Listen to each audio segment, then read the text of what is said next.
Let's talk about all 19 books that I read in the month of November.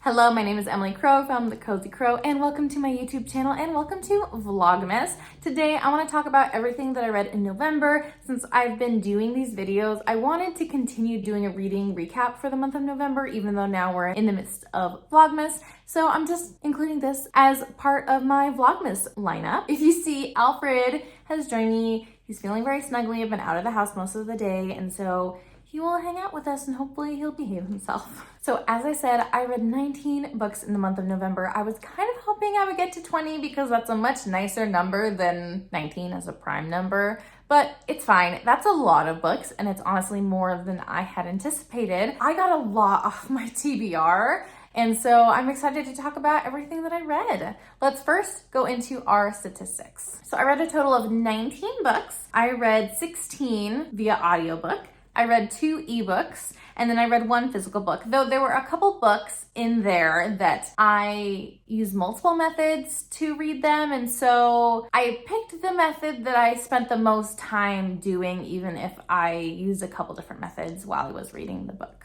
I do love audiobooks, and I get through a lot doing chores, exercising, driving for my job, things like that. So there are always a lot of audiobooks on my list. And I wasn't interested in reading a lot of books I didn't already have on my TBR. The things I was in the mood for, I already had physical copies of, but since I love audiobooks and I get through a lot more that way, I read a lot of audiobooks from my library to get some of these off of my list. Speaking of which, I was able to read 15 books off of my physical TBR, and you'll notice there are 16 books here. It's because one of them I purchased after I listened to it on audio, and then I also had like a novella that was included in one of these books that I didn't count as getting off my TBR because I already counted that book when I read the actual novel. So I didn't double count it, if that makes sense. And then I had an ebook that I read on my own, and I think I had 1 audiobook that I read on my own that were not related to this pile. 15 books off my TBR, which feels really great. Oh, I also had 1 book that I unhauled because I had duplicates.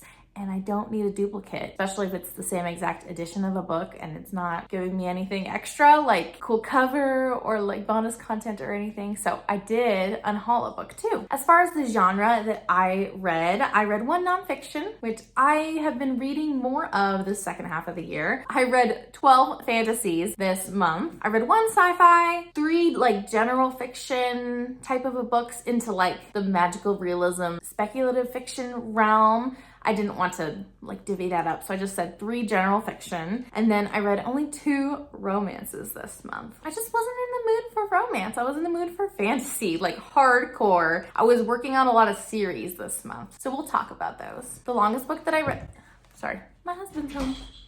Hello, my love. All right, so the longest book that I read this month was Akamath, Court of Mist and Fury, which was 624 pages. And the shortest book was, again, that novella that was included within the published novel. This was Elixir by Jennifer L. Armentrout, a 74-page novella that takes place in between book 3 and book 4 of the Covenant series. I also like looking at the breakdown of when the books I read were published, just to see how many books I'm reading that are relevant and popular right now versus things that are on backlist versus things that are more classic. I think it's interesting to take a look at. I do want to have a spread throughout the years and not just read current popular books. I read 4 books that were published in 2024. I read 4 books published in 2023, just last year. I read 4 books published in the 2020s. Pretty consistent here. I read 6 books published in the 2010s. I read 0 books published in the aughts because my oldest book that I read this month was published in 1985, and this was Kiki's Delivery Service. And I'll put the name up above and down below when I talk about that book, but it is written by a Japanese author, and then it's been translated into English since then. So there are a couple of names I do want to credit, and I don't want to mispronounce them. And then I actually did have a 5-star read this month. I only had the 1 but it just warmed my heart and I might film a video about it. I was thinking I might, and then I just decided to read it since I was having a hard time starting the video and like making the time to intro. And then I devoured it. I loved it.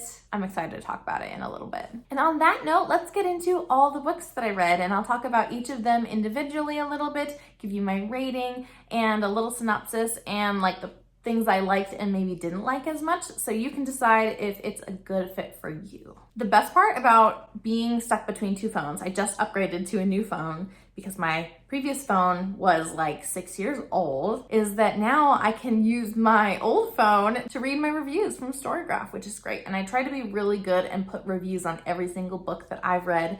So you can follow me down on Storygraph if you want to be my friend over there. My husband is working on my bookshelf in the background. The first book that I finished in the month of November was Witchcraft, A History in 13 Trials by Marion Gibson. I adore this cover. This is why I bought it. It just looks so intriguing. And I finally got through it on audiobook. It was an emotional doozy, honestly. It was really hard at the beginning of November to read about oppressed women historically, and to not just read like fictional accounts, but to read real life what happened and what we do know. But I will say the first few witch trials were very familiar. They felt, very Puritan. The witch trials that I am familiar with, even if the actual trial was maybe before the Salem witch trials or happened in a different place or whatnot, the feeling felt very similar. But as the book went on, you got into more nuanced and varied witch hunts, which was really interesting, and I really liked that.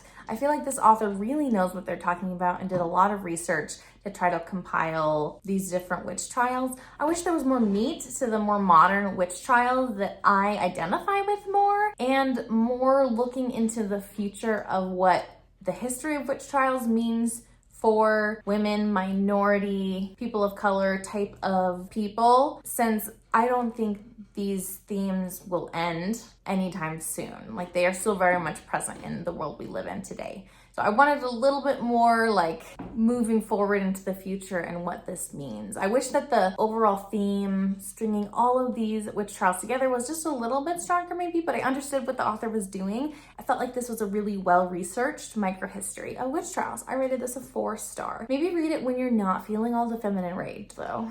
The next book that I read in the month of November, which I enjoyed so much that I bought this book and also bought the second book in this duology. This is Curious Tides by Pascale Lacelle. I'm not sure how to pronounce that name. This is the Barnes & Noble exclusive edition with the beautiful sprayed edges. I can't say no, especially if I love a book. And there's like some bonus content, like an additional chapter in the back from their friend's perspective. I really enjoyed this book. It had a little bit of a slow start, and I think part of that is because the main girl character, what's her name? Emery is recovering from a traumatic event where other students died, and you are seeing the results of her trauma brain, and as she's trying to cope with what happened and learn about what happened, since it seemed like maybe there was some cult thing going on that she accidentally got herself roped into. She's learning more. You're learning with her, and you're learning more about what happened from her point of view as she opens up a little bit more to the reader themselves.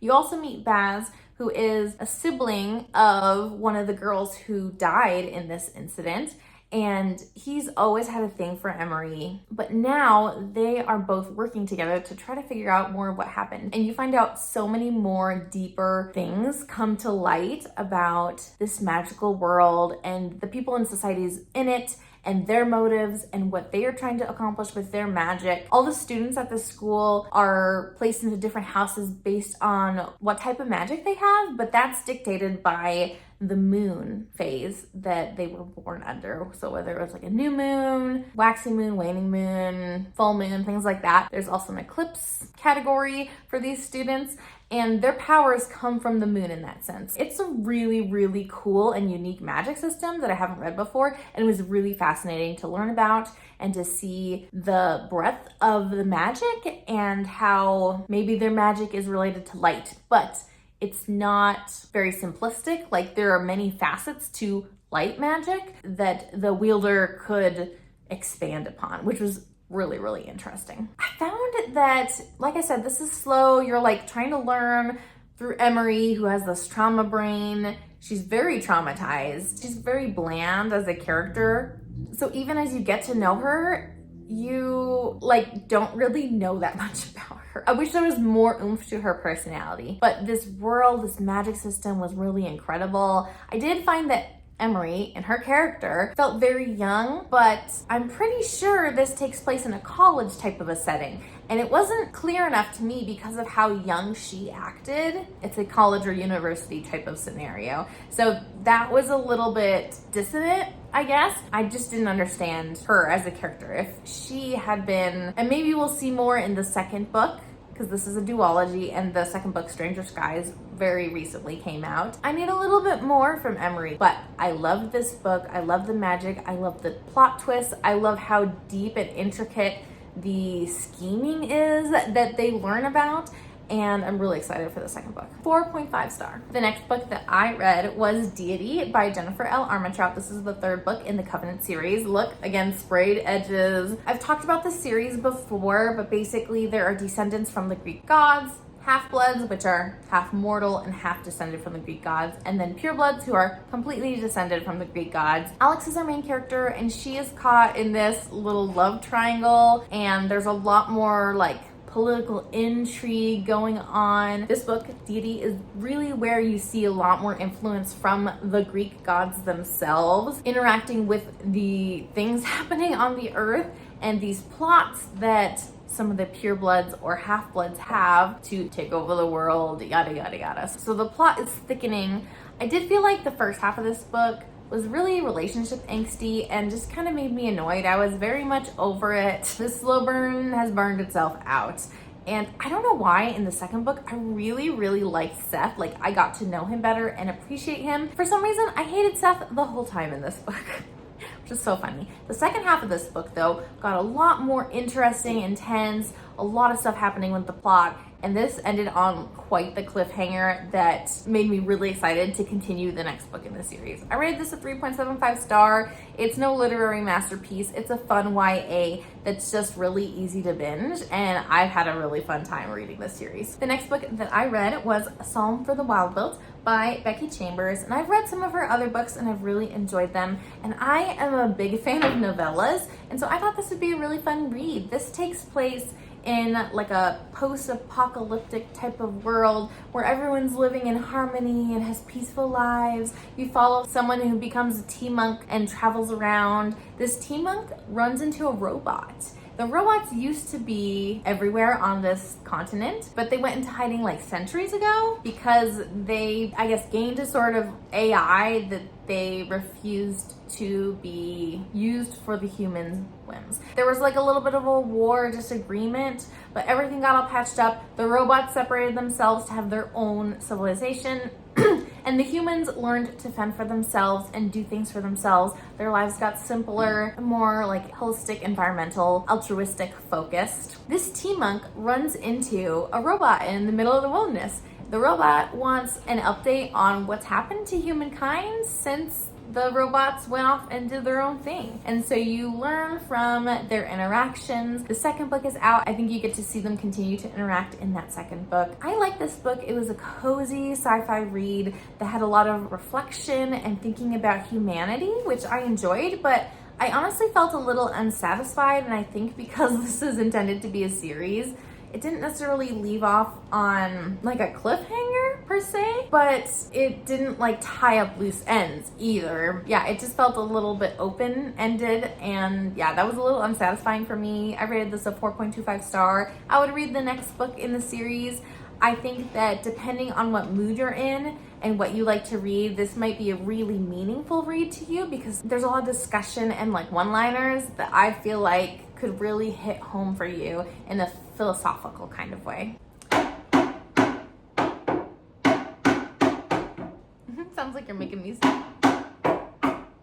The next book that I finished in November was A Court of Thorns and Roses by Sarah J. Maas. Yes, I finally read this book, and it was fine. I rated it a 3.5 star. There was nothing particularly amazing that I loved about it. I didn't necessarily like Farah as a character. I really liked getting closer to the end with Farah going under the mountain and like how all that plot thickened and how the characters interacted with one another. I found that super, super interesting and added a lot of dimension to Farah as a character. But I am continuing this series. I will talk more about another book in this series in this video. My goal is to finish all Sarah J. Maas's work in the year 2024. We're getting close to the end. I don't know if I can do it, but I am trying. Speaking of series, I finished another series that I've really enjoyed. This is A Curse for True Love by Stephanie Garber. It's the third book in the Once Upon a Broken Heart series that follows Evelyn and Jax.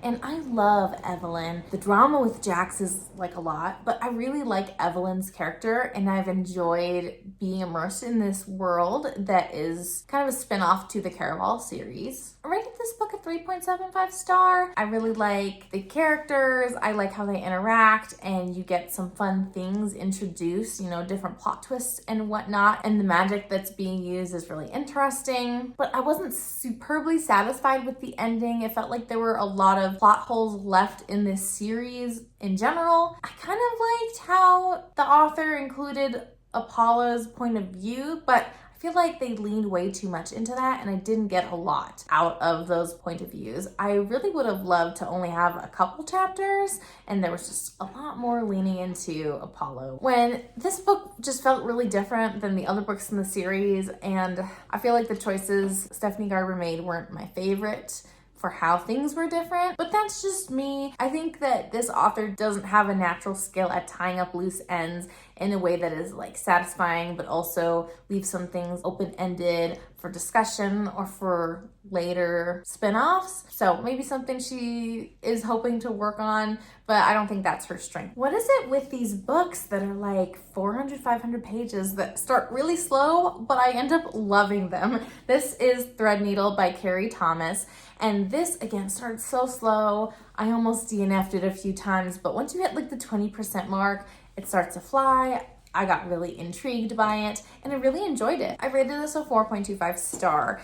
I really liked the magic systems that we see and how there's different types of magic. Anna has been trained by her aunt, who is honestly a horrible person, to use binding magic through tying knots, and that is how they utilize their magic. But there are different avenues and ways to channel your magic as a witch. Anna meets a couple witches in her high school, and she gets her eyes opened to all the different ways that you can use your magic and all the joy that you can get from using your magic, but also all the consequences too. This book is adult, but it is set in a YA setting, and I really liked these characters. They felt very YA, but not like overly immature or anything. It felt very understandable, where all the strife and struggles and issues and concerns that they had. I just felt like this author did a really good job at portraying those characters in a way that I knew they were younger, but I didn't cringe because they were younger.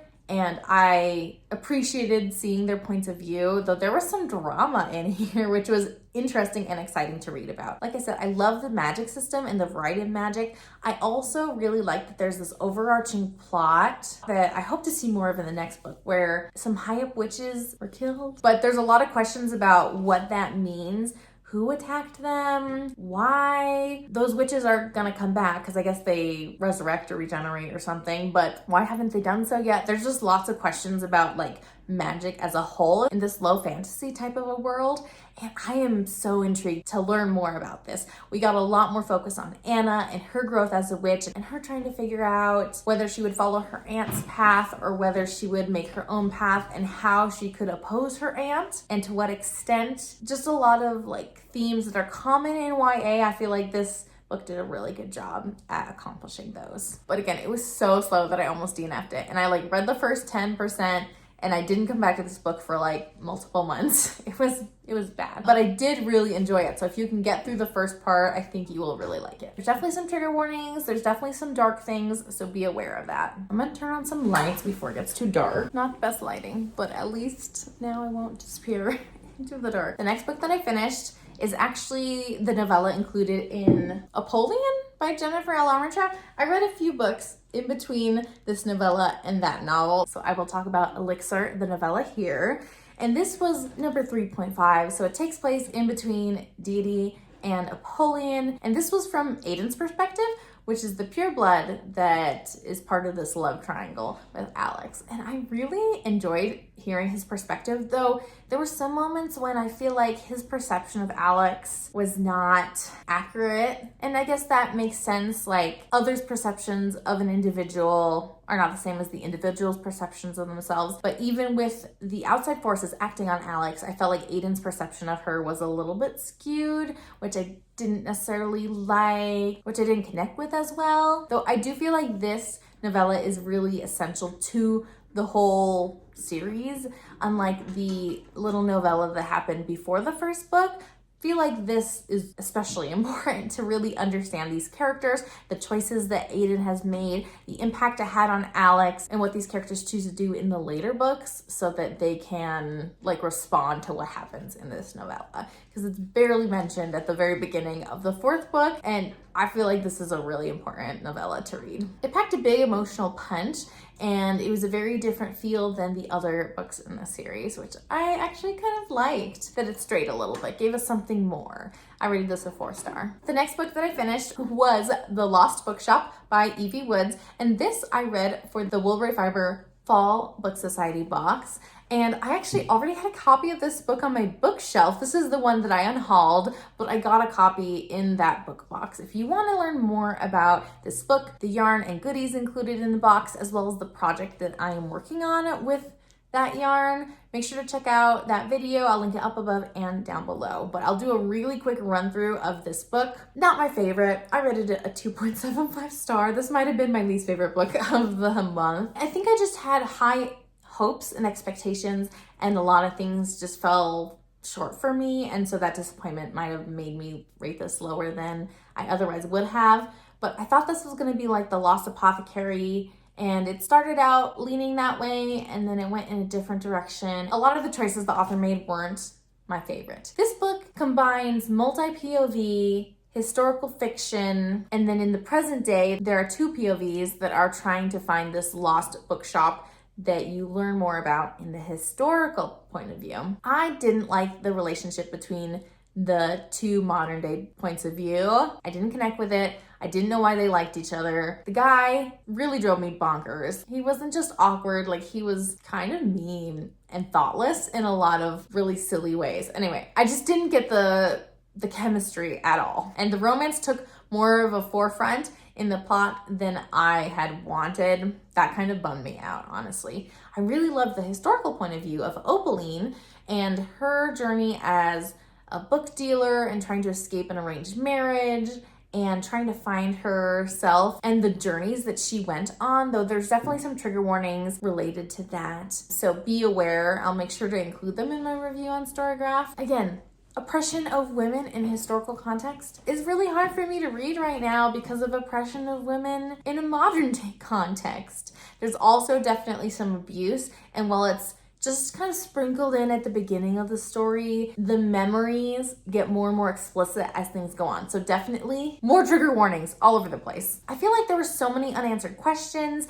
This definitely drops into the magical realism realm, but I need more substance to the magical realism. I don't want the magical realism to just be the reason things are, is because it's a magical realism type of scenario. Like, I want more reasons behind it. And there were a lot of plot points that never got resolved, even at the end of the book. And this is supposed to be wrapped up. There's no second book to come in a series. So I felt kind of unsatisfied in that sense. Some people really love this book and can suspend their disbelief about some of the issues I found, but when I want to read something that is historical, that has magical realism in it, I want more substance. And I want more chemistry if there is a romance or not a romance. I don't need a romance in every book I read. And then my favorite book that I read in November, Close Knit by Jenny Colgan. Who would have thought? I've read some of her books before, and they're always like an easy breezy read for me.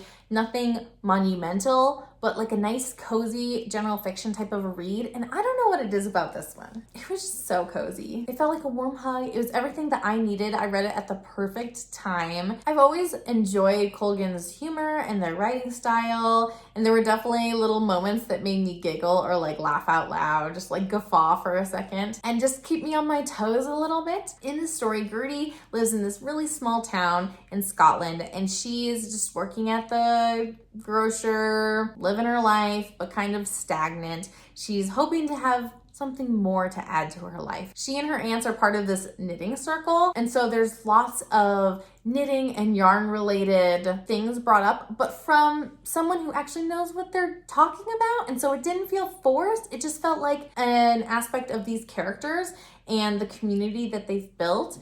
It just felt really realistic and understandable, not like they were trying too hard to include those aspects in the story. Because I read lots of books that mention knitters or yarn, and this one does it the best. And it was also kind of a common theme throughout. You saw them circle back to this knitting later on too, which I really, really liked. This book is a general fiction as Gertie's trying to find her way. She ends up working for the local airline, the rinky-dink little terminal and plane that transports people to different islands on this northern part of Scotland. And so you see her world open up. You see her go through the ups and downs of being a young adult in their 20s who is sometimes scorned, sometimes loved, in all very realistic ways that are kind of relatable. I also really loved that the way that these characters were all threaded together, and I love the big drama, like the disaster that happened to this community towards the end of the book and how it all worked out with frostbite and stuff. I work with frostbite patients a ton at my job as a nurse. It all felt very realistic. It felt very reasonable. It surprised me, but didn't feel out of left field. Like it felt like a natural progression of the story. It didn't feel fiction, which I loved. I adore this book. If you want me to film a video where I talk more about this and maybe walk you through some of the things I loved in this book, let me know, because I would love to talk more about this book.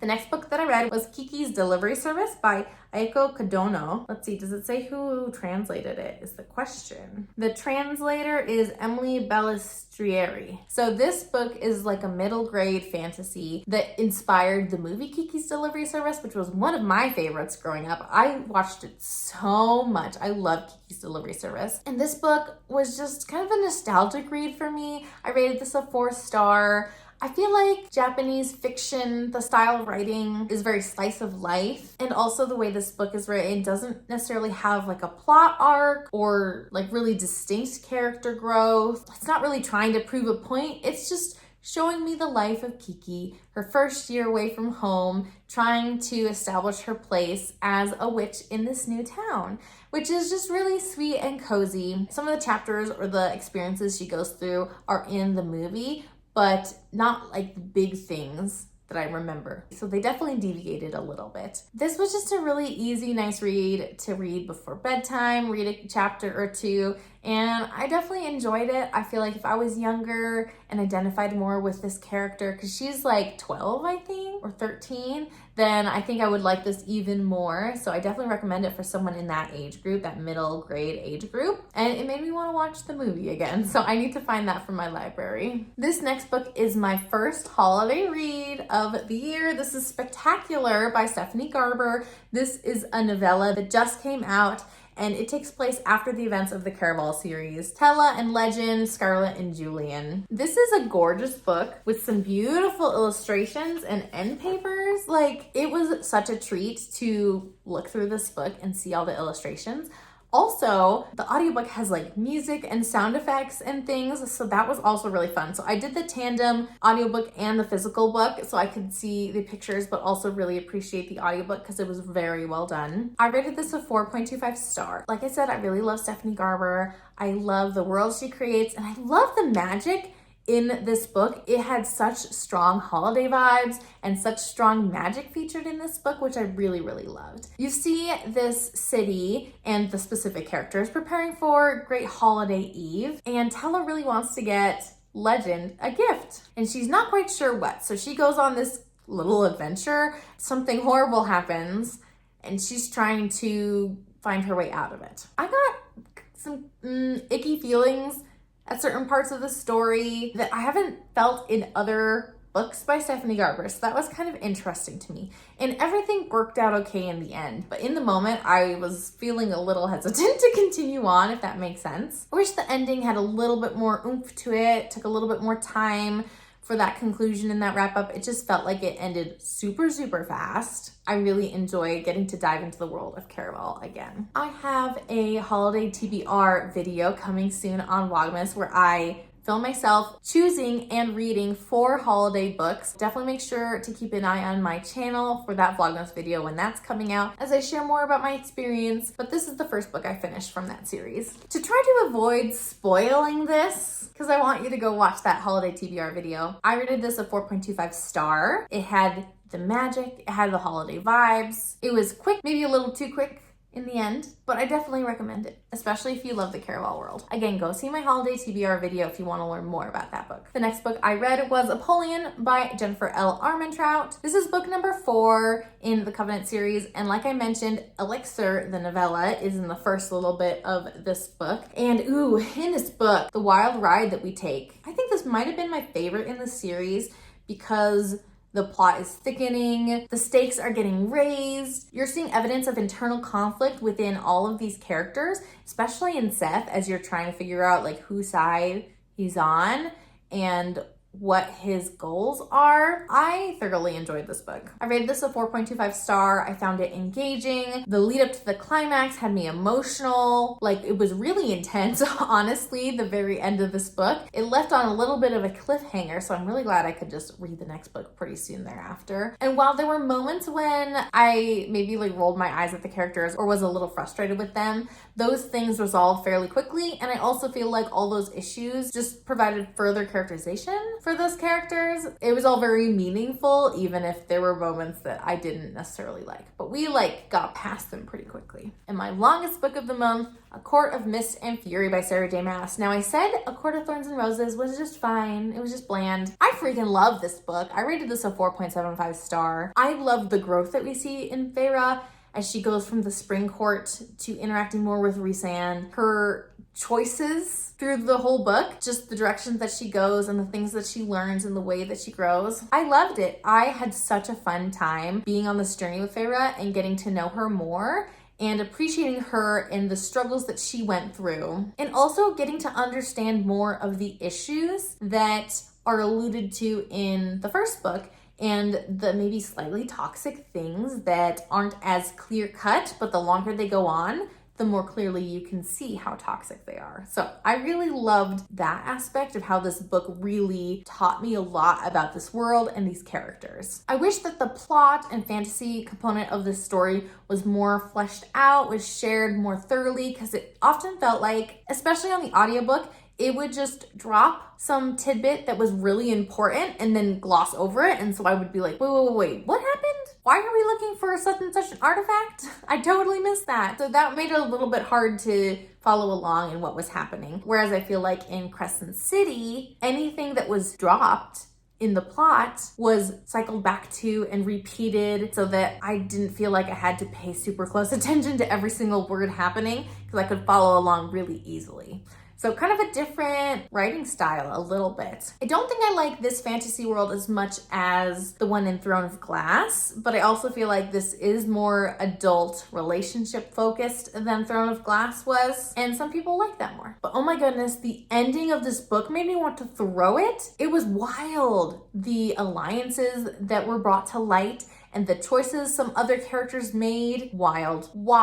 The next book that I read in my holiday TBR video was The Holiday Cottage by Sarah Morgan. Imogen is a workaholic. She doesn't have a strong family connection, so she doesn't have a strong holiday connection, but one of her clients invites her to come to their cottage to spend the holidays so she's not alone. Truths come out. Friendships are tried, but relationships are changed and are built. There's a romance that is included in here. And I felt like the first half of the book was like a little bit mysterious as all of these really complex characters. So we get Imogen, who's like our workaholic without a lot of connections. We've got Dorothy, who is the client, who's older than Imogen. We have Sarah, who is just a little bit older than Imogen. She is Dorothy's daughter. And so we learn about these complex characters. There are allusions to not like super dark past, not like mystery thriller pasts, but that each of them have some trauma that they are still working through. I just loved how complex the characters were. Halfway through the book, things kind of changed, and this book went the like wholesome holiday romance route. And I enjoyed that too, but I feel like the first and second half of this book didn't mesh together as well. I rated this a 4-star. I am definitely looking forward to reading more from Sarah Morgan because I want you to watch that video that I am putting out soon. I rated this a 4-star. I really liked the complex characters, the multi-POVs. I loved learning about all of their experiences and what made them who they were. The second half of this book had more holiday vibes, wholesome bits of romance sprinkled in there. So very different feel than the first half of the book, but I enjoyed both halves. I just wish they were a little bit more cohesive in my mind, but I do recommend this book. I rated it a 4-star, and I'm excited to read more from this author because I really like the writing style. The next book that I read was Immortal, Longings by Chloe Gong, and this is inspired by Antony and Cleopatra from William Shakespeare. And I've seen that play once. I remember vaguely what happened, but I don't know if being a scholar on this play is going to make a huge difference in your reading of this. We shall see. Let me know if you are very familiar with both of those works and if you feel like it makes a big difference, because I was trying to read Antony and Cleopatra before I read this book, and it's just a long haul. It's a slog, so I decided to just read this book. And I enjoyed it, and I saw inklings of Antony and Cleopatra, even with my distant memory of it. I really like her world building. I love this author's YA series, the Secret Shanghai series. There's like 2 different duologies. Love them so much. I really like how unique this world is, and I really liked learning about the way that these characters are using magic. We got some really interesting plot twists, some of which I kind of predicted, but the way that they were introduced totally threw me off guard, and so that was really fun. There were also plot twists I did not expect, which was, again, also really fun to read. I didn't connect with this book as much as her other books. I think partly it's because the romance didn't hook me quite the same, but I don't think it was necessarily bad or that there was a lack of chemistry. It just like didn't connect with me the same way that the Secret Shanghai series did. Was left on a big cliffhanger, had lots of plot twists, was kind of mysterious, and so a different vibe. This is clearly an adult book in the feel of it compared to the YA books, though a lot of the themes and feelings might sound the same when I'm verbalizing them. The way it's written definitely feels a little bit different. Kind of reminds me of how Leigh Bardugo's adult books feel very different from her YA books, but like very distinctly so. I'm excited to read the next book. I already have it, but I'm looking forward to doing the audiobook like I did for this one. I think it's going to be a trilogy, so I'm trying to decide whether this cliffhanger makes me want to read the second book right away, or if I want to pace myself so that when the third book comes out, I will have read the second book kind of close to the third book releasing. I don't even know when the third book's going to be released. I think it's sometime next year. The next book that I read was part of the holiday TBR video, and this is In a Holidaze by Christina Lauren. I really enjoyed this book. I rated it a 4.5 star. Check out that video if you want to learn more, but this is like a Groundhog Day type of scenario where our main character May is going to a cabin up in Park City, Utah, so kind of close to home. And she goes every single Christmas with her family and her parents, college friends, and their families. It's this big found family scenario. They go every Christmas.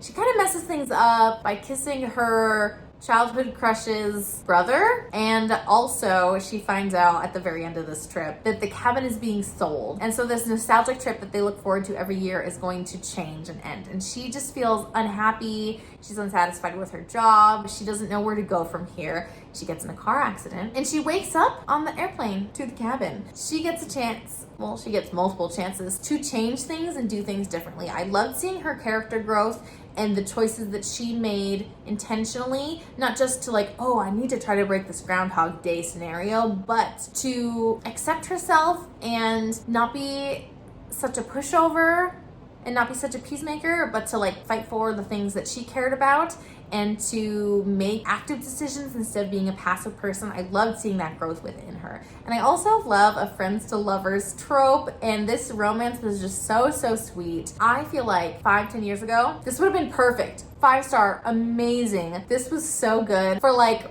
a college age read as you're, trying to find yourself as an adult in the big wide world. I did feel like the conflict at the end, while very understandable, was a little bit blown out of proportion. Like everyone's reaction to the drama was a little bit inflated, if that makes sense. A little bit more emotional than I feel like was reasonable.